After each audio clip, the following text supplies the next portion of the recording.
How to create Cronjob via cPanel.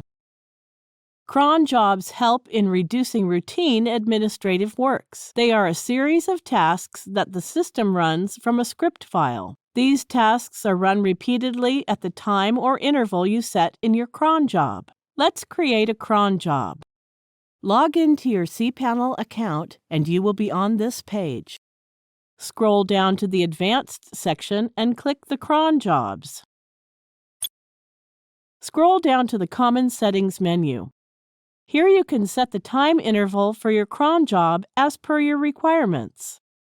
Some configured settings of time intervals are already given. Go and click to open the drop-down list. Different settings specify when specifically the Cronjob runs. Let's choose the time interval setting once per day.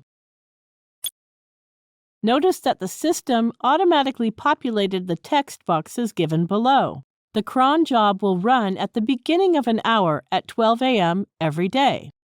You can continue with one of the settings provided by the system or also set your time interval.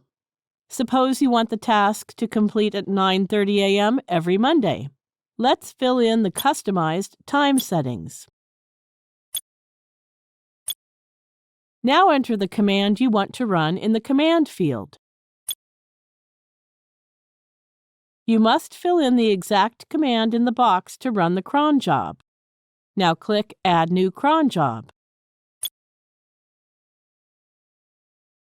The Cronjob has been successfully created. Thank you for watching.